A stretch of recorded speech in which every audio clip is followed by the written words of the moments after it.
One of the most interesting experiments with random event generators occurred when it was really out of time. And now we have returned to the random event generator nonsense.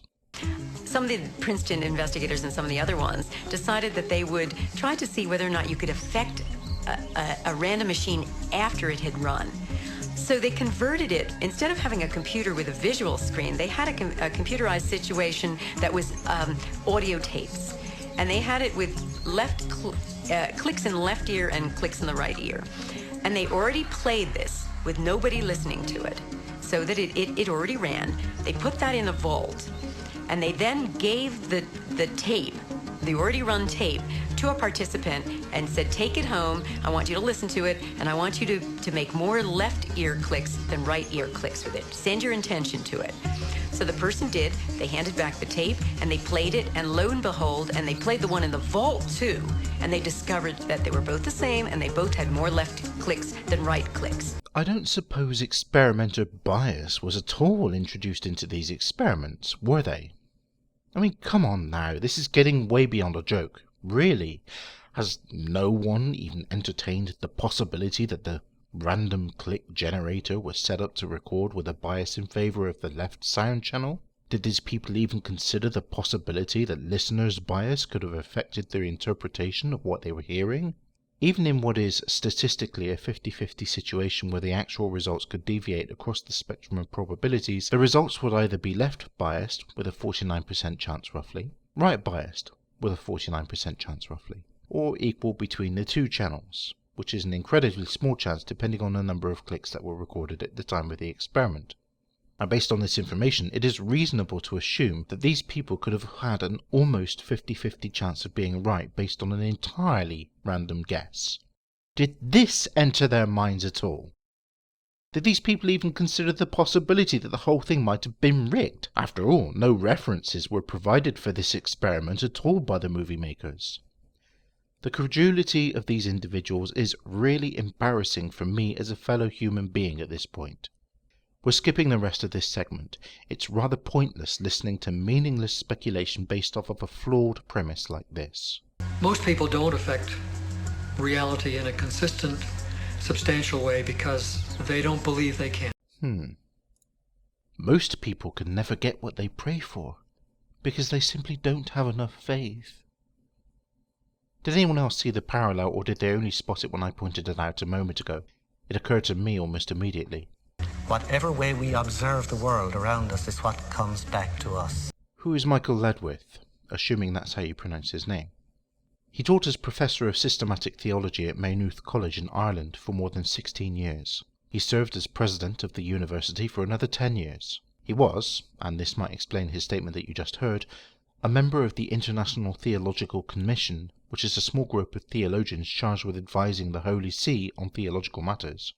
He has also authored a number of theologically themed books. Dr. Ledwith would do well to make a more meaningful statement than one of circularity like this. And the reason why my life, for instance, is so lacking in joy and happiness and fulfillment is because my focus is lacking in those same things exactly. If we're victims, we should ask ourselves, have I a victim mentality? If I'm continually meeting misfortunes and accidents and tragedies, maybe it's because my mentality is basically attuned to accepting that this is the way life is. Now this production has gone from utterly ridiculous to downright disgusting.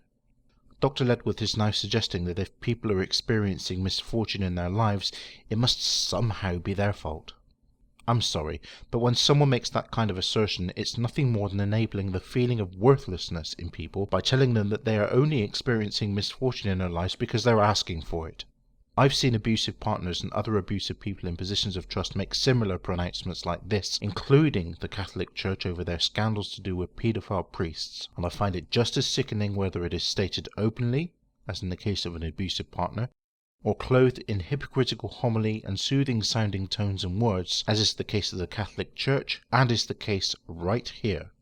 To conclude my remarks on Dr. Ledwith, bad things often happen to people through no fault of their own and through no ability to control their fate. I won't allow anyone to infer that they are at fault without severe rebuke to such people making this kind of suggestion. The average person loses their attention span every 6 to 10 seconds per minute. This suggestion is unfounded. Consciousness studies have demonstrated that the attention span of a person greatly depends on the person being studied and, more importantly, on what precisely is meant by the phrase attention span. Attaching an arbitrary number like this is ludicrous. But then again, we should expect this from a man who, earlier in the film, made the statement that we can only process less than an Atari 2600's screen display's worth of information every second, which for those of you who aren't geeks is definitely not capable of displaying photographic information to any useful capacity.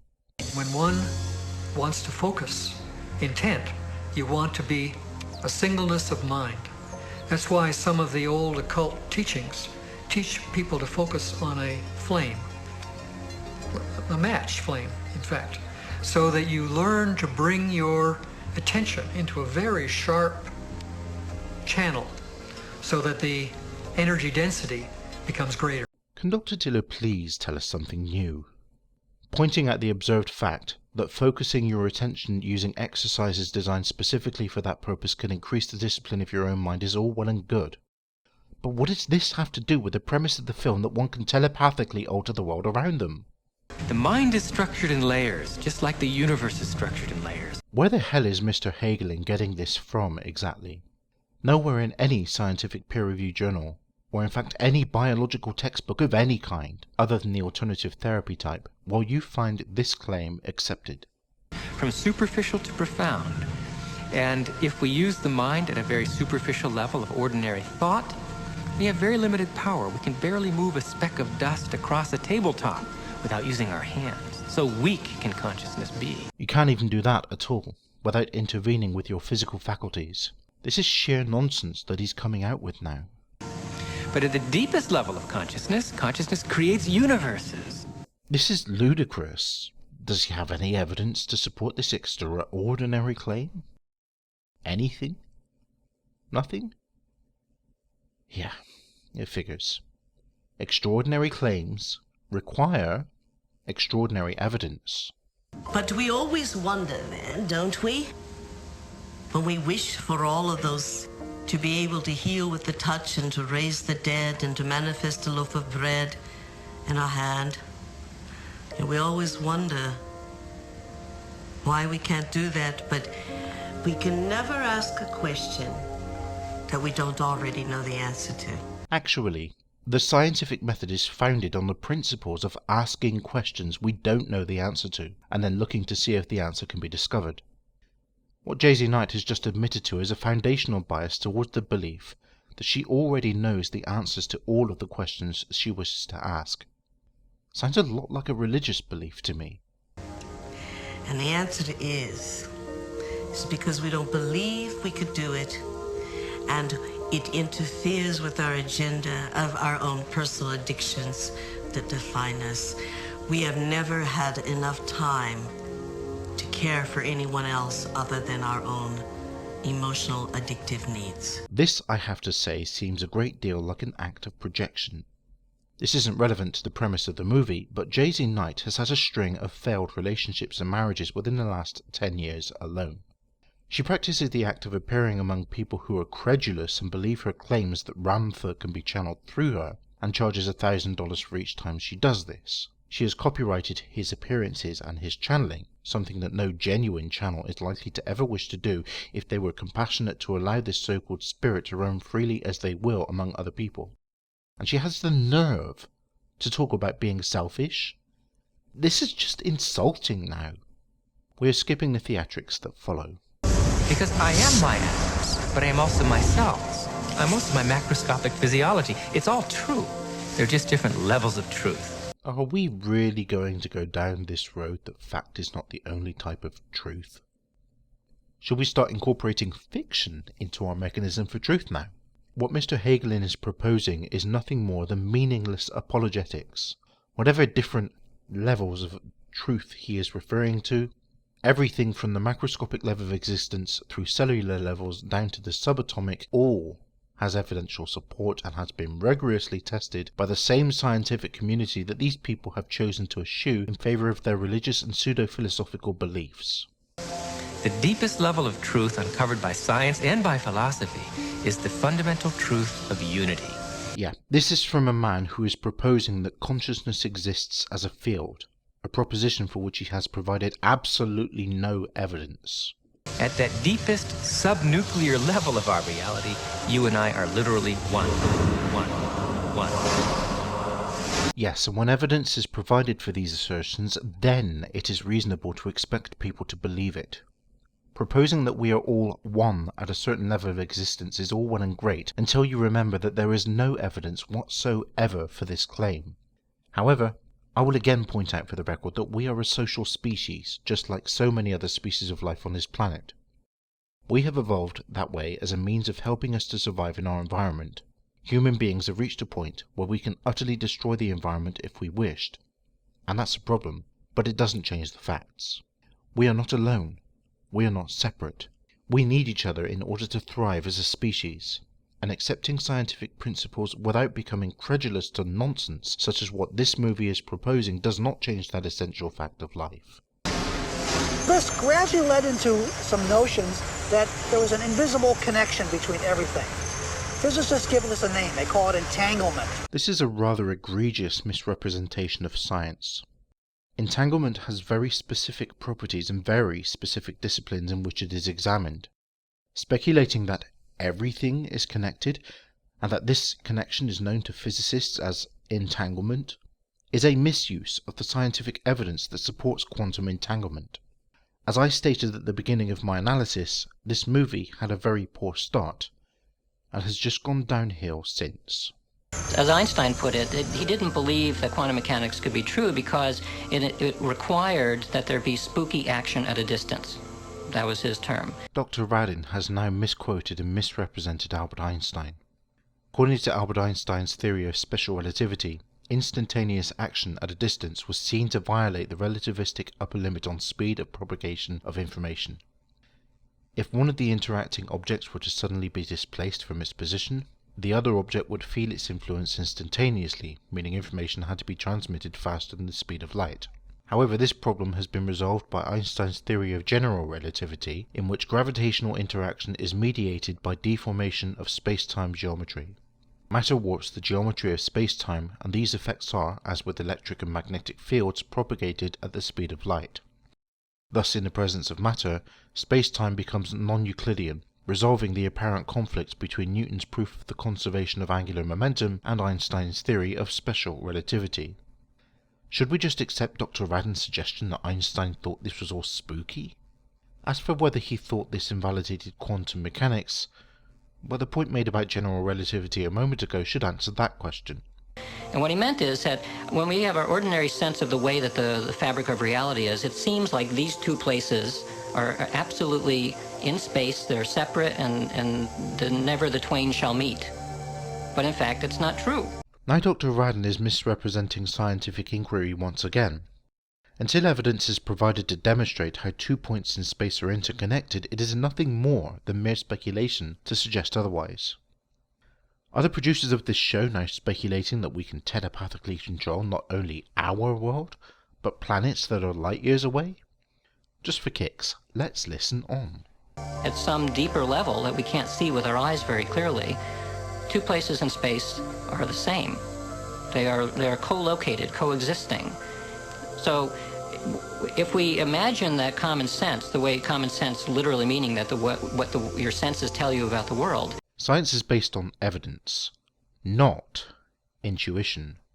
If that's the way the world is actually constructed, then things like psychic and mystical experience don't make any sense at all. Because the whole point about psychic and mystical experience that makes them strange is the sense that there's some kind of connection between what's going on inside your head and things elsewhere. Yes, a sense of connection that has no evidential support whatsoever. Elsewhere in space and in time. Are we really going back to this time travel nonsense again? So what this view of quantum mechanics provides is a way of framing what these strange experiences are like. And it reframes it from somehow magically information is getting inside my head from signals or forces or something, into a different view, which is that, in a sense, your head, yes, is here, but it's also spread out. This entire segment is nothing more than speculation. Dr. Radin has provided no evidence that any of the claims he has made in this segment are factually accurate or even physically possible.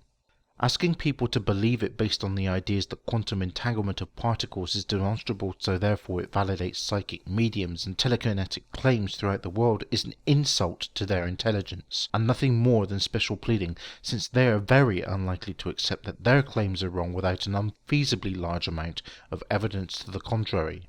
All of this, despite the fact that the burden of proof is on those who assert that it can be done. Spread out through space and time. And so when I'm able to get a telepathic impression from somebody at a distance... Is Dr. Radin asserting that he has received a telepathic signal now? It's not because I somehow jumped out there and got it, but because at some deep level, my head and the other person's head are co-located. It would appear as though he is. And again, he has not backed it up with evidence. We become entitled all the time when we communicate telepathically. Those experiences are so striking. I literally can read your thoughts if I become entangled with you. Wonderful, Dr. Goswami. Now can you demonstrate this with evidence? For instance, propose how to become entangled with someone. Next, provide evidence that this can be done. When you're done with that, demonstrate, again with evidence and testing procedures that the rest of us mere mortals can test and evaluate, how it is that you communicate telepathically with someone you're entangled with. We're waiting. And a note to the detractors of skepticism with regard to this nonsense. Telepathy and telekinesis is not something I hate the idea of, but while it is interesting and fascinating to imagine what you could do with the abilities, there is no evidence to support the premise that these abilities are even possible in reality. And such things happen. There are distant viewing experiments. There are even experiments now that you are seeing light flashes and your brain potential picks up the signature of those light flashes, what is called evoke potential, that can be measured in an EEG machine connected to your brain. And I am sitting over there, no light flashes, I cannot see you, and still my brain potentials, because I am correlated with you in terms of intention, I intend to be directly communicative with your experiences. That intention produces me, gives me the capability of simultaneously having the similar brain potential in my brain. It was first done by Jacobo Greenberg at the University of Mexico and now repeated by Peter Fenwick in London. Really? The use of clever editing techniques in a video whose production values are quite high and was made by an organisation who has access to a lot of funding to make a movie like this is quite extraordinary. Can we have any evidence for this man's claims, please? His subsequent assertions that he can detect telepathically what people are anticipating in this manner, simply by appealing to electrochemical activity in the brain through various experiments across the world recently, is nothing short of a hastily drawn conclusion. It's essentially an elaborate non sequitur. I wake up in the morning and I consciously create my day the way I want it to happen. Really, Mr. Dispenza? Do tell. What follows is an interesting piece of speculation. Now sometimes, because my mind is examining all the things that I need to get done, it takes me a little bit to settle down and get to the point of where I'm actually intentionally creating my day. But here's the thing, when I create my day, and out of nowhere, little things happen that are so unexplainable,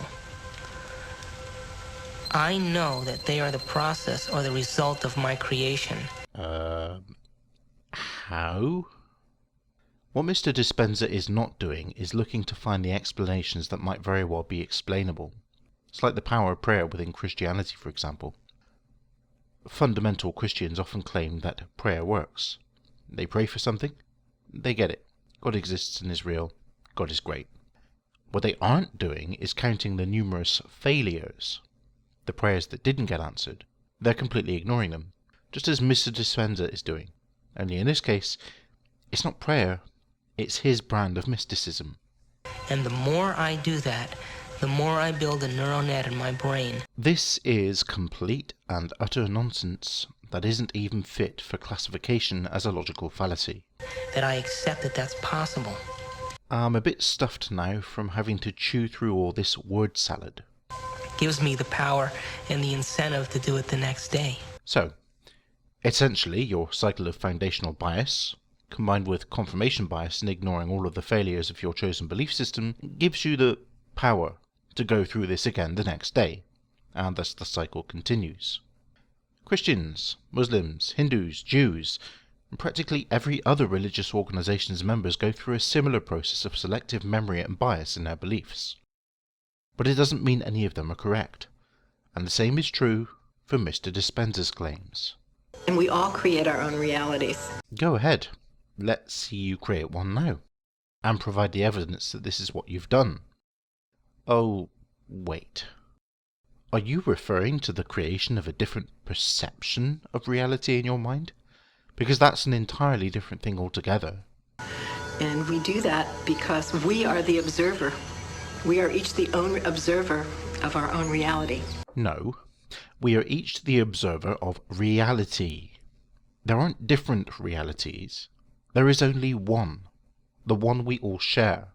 Isn't it interesting, though, that Candace Pert's remarks here completely contradict Lynn McTaggart's statements at the beginning of the film, where she attacked scientific inquiry for giving us all the impression that we are all separate.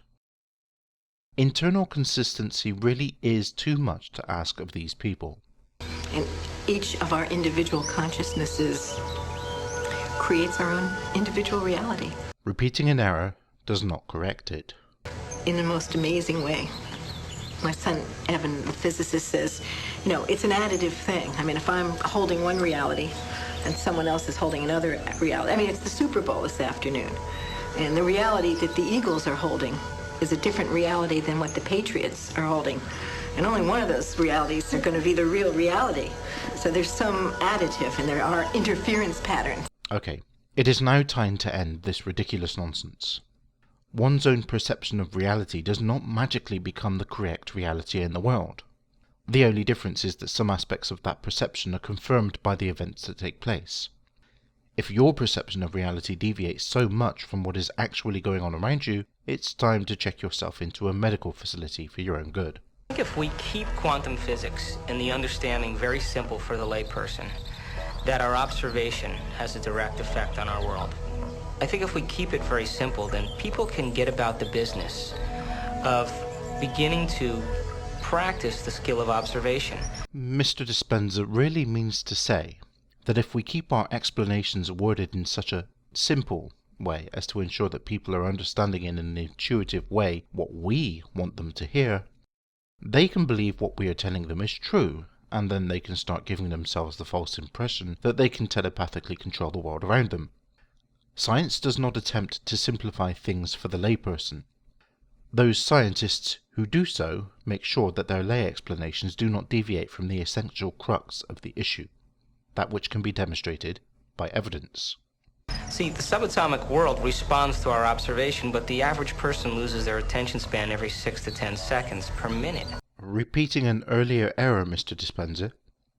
This man is known for non sequiturs. Let's hear what he's going to come out with this time, shall we? So that doesn't leave a lot of room for our attention span.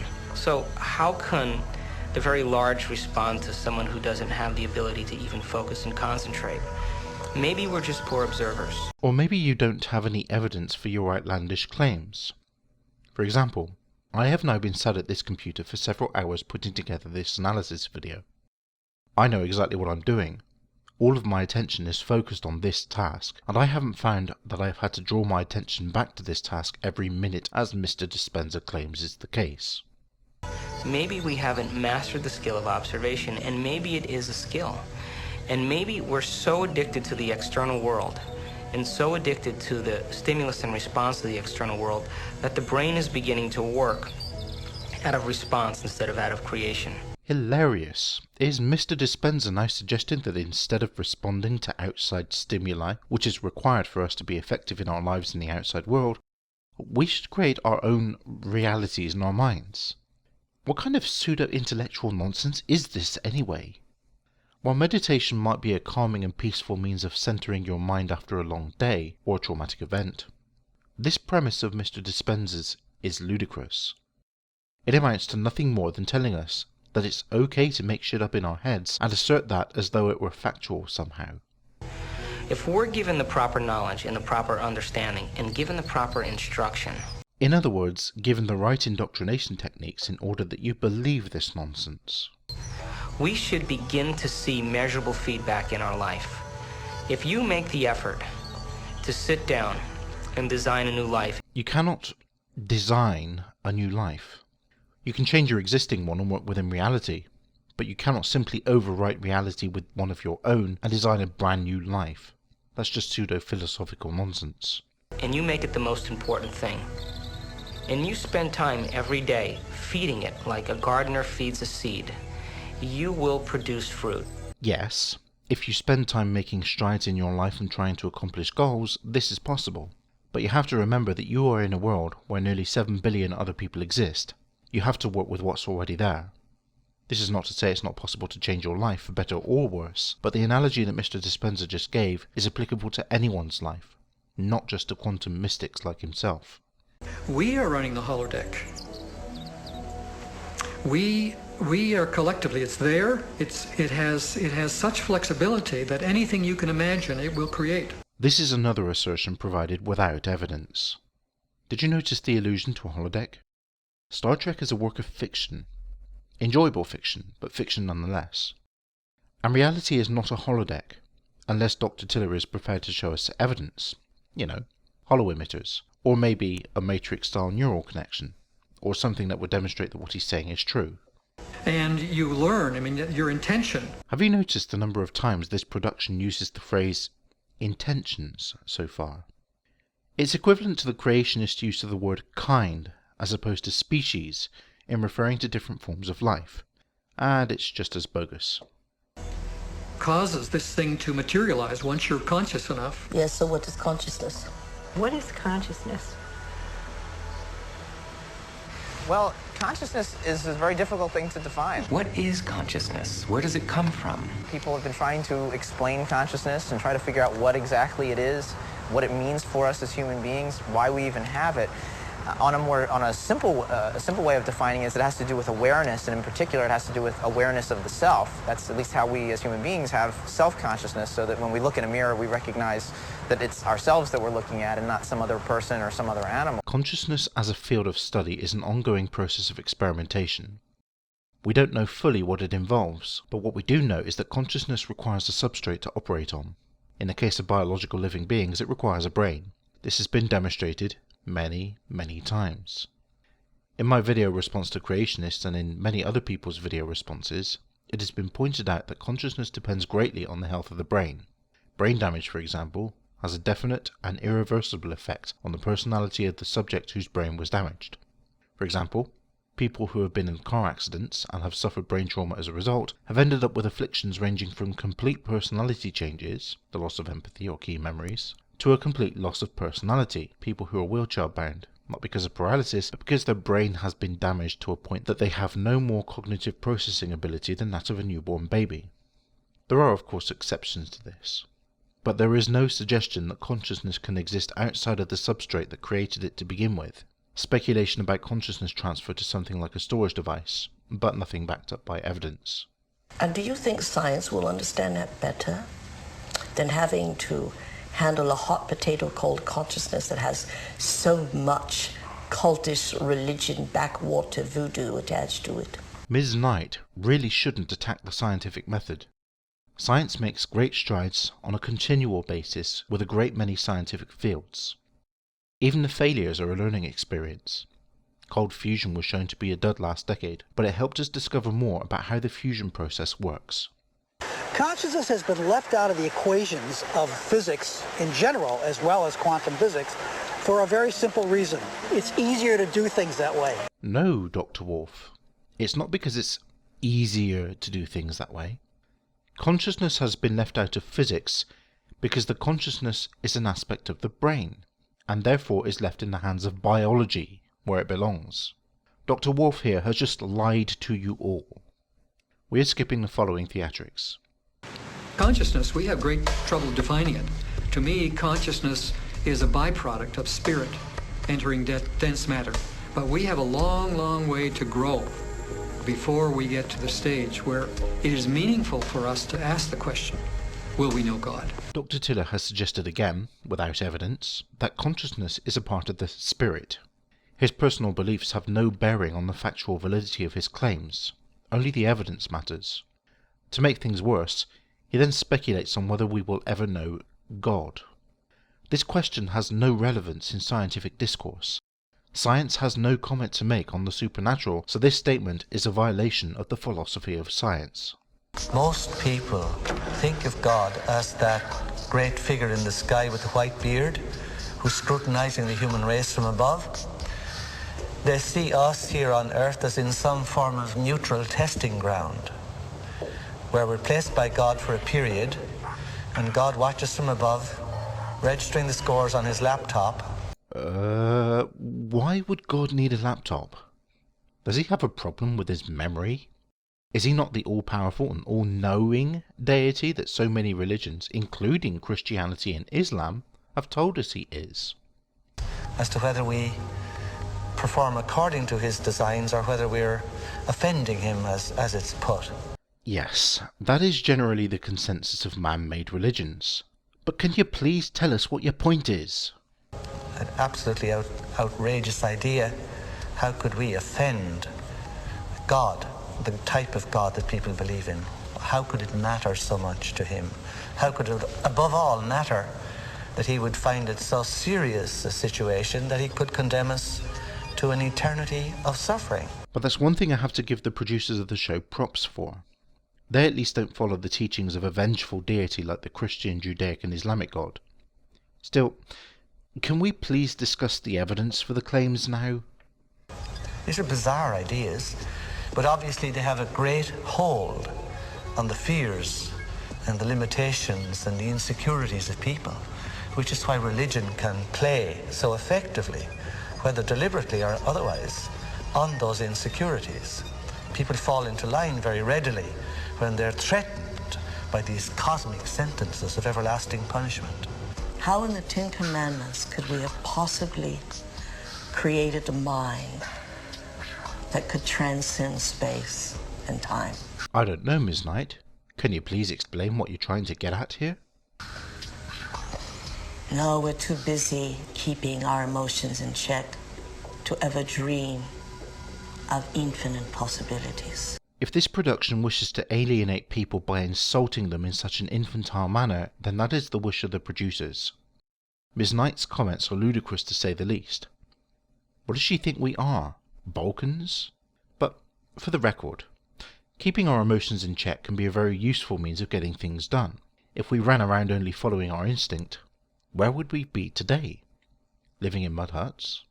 Maybe in caves? We certainly would be living with disease, poverty on an even greater scale than we do now, shortened lifespans, malnutrition, and all of the comforts of home that people including Miss Knight here take regular advantage of would not exist. The hypocrisy really does wear thin on me. And maybe that is the ultimate conspiracy. Now you're demonstrating sheer insanity. Even though a given person may have long ago thrown off the trappings of religion, they still live in the religious mold and they don't even know it. But their whole conception of how reality works is all something that has been molded by religion. So until you get that out of your system, you can't ever make go of an evolutionary perspective. That might very well be the case. In fact, evidence suggests that a great many people who used to follow a religion but don't anymore still fall into the religious mindset. But that doesn't make the premise of this film correct. Still, let's see what else comes up. One of the problems with organized religions is that there is this sense of separateness, that it's only good to be a Protestant, or that people who are Catholics are the only people who know the way. I'm surprised. I didn't think I'd find anything I'd agree with Ms. McTaggart on, but she just said something that actually makes sense. Although she also said at the beginning of the movie, as I referenced in part 1, that science also keeps us separated, which is patently not true. But let's give her the benefit of the doubt and listen further. And I think now our current understanding of quantum physics is this understanding of complete unity, and so that we have to derive our spirituality from a sense of unity. Oh dear. Now we've returned to the quantum mysticism that she espouses. Unity can be achieved without this religious nonsense, but I don't know if these people will ever be able to accept that. Not that I object to them having their own beliefs, just to using the scientific method's fruits to their own ends in order to convert more followers. This is the basic journey of spirituality. When we ask the question, why am I feeling separate all the time? Speaking of God always conjures up the idea of the old guy with the white beard in the cloud, judging, observing, punishing, rewarding, or giving commands. Once you're on that track, you're totally off the path of spiritual evolution and development. And since spirituality has not been demonstrated to have anything more than a placebo effect on people without empirical basis and evidential support, this is hardly a problem other than for the fact that the organised religion in such a manner is psychological abuse of the worst kind. This is something I share in common with the commentators thus far.